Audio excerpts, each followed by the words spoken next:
Coucou tout le monde! On se retrouve aujourd'hui dans cette nouvelle vidéo pour vous faire un tutoriel Fimo sur une licorne d'Halloween. Et donc c'est parti! Avec de la pâte Fimo blanche, on vient réaliser le corps. On vient l'arrondir en lissant les côtés. On coupe ensuite un autre morceau. On en fait un boudin. On coupe 4 parts égales.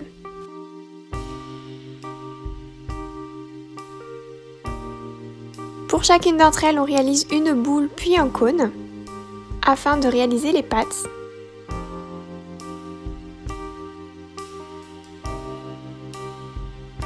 On coupe l'extrémité qui est plus large. On reforme cette partie afin que le contour soit bien droit.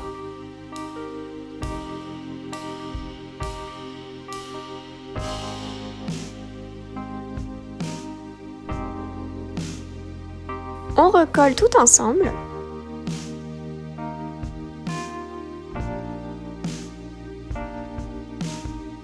Et on vient placer les antérieurs sur le corps, ainsi que les postérieurs.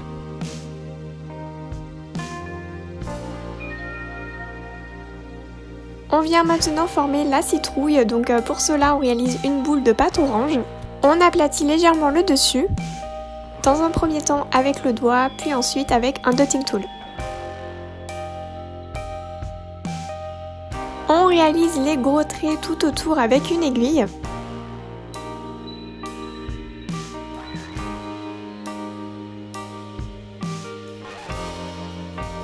Et ensuite on fait plein de petits traits partout.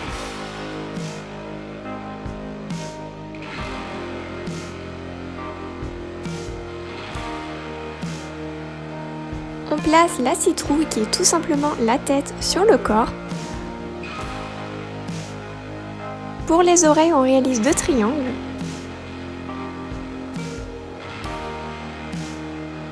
Qu'on creuse légèrement à l'intérieur. Et on ajoute de la pâte Fimo noire dans les creux.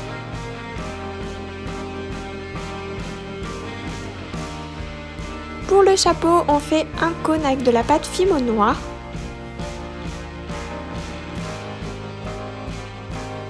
On le place sur la tête et on vient réaliser un boudin que l'on met en spirale tout autour jusqu'à former une pointe en haut.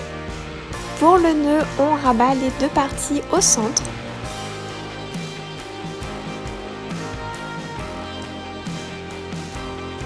Et on termine par former des boudins pour la crinière.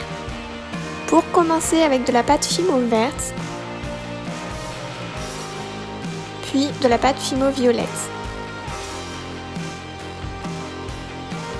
On vient mettre notre création au four pendant 30 minutes à 110 degrés. Après cuisson, on peint la citrouille avec de la peinture acrylique orange.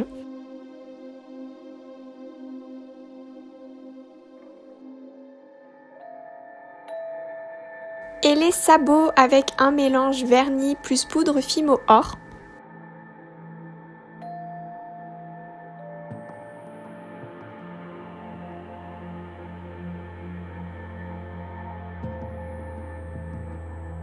Et on dessine également les yeux ainsi que la bouche avec de la peinture acrylique noire.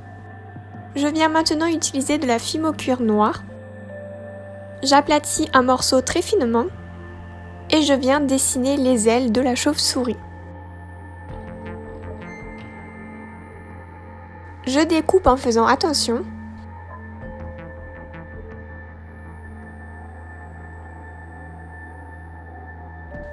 Et je reforme.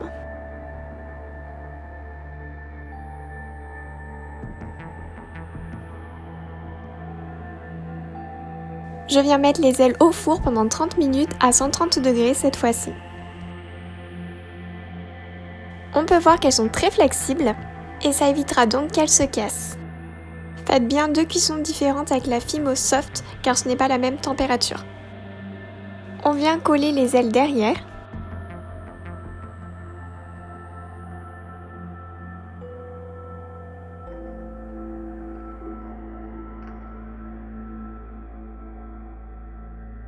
Et donc voilà ce que ça donne après avoir verni la création. J'espère que cette vidéo vous a plu. N'oubliez pas de vous abonner à ma chaîne si ce n'est pas déjà fait. Je vous fais à tous d'énormes bisous et je vous dis à samedi prochain 9h dans une nouvelle vidéo. Ciao!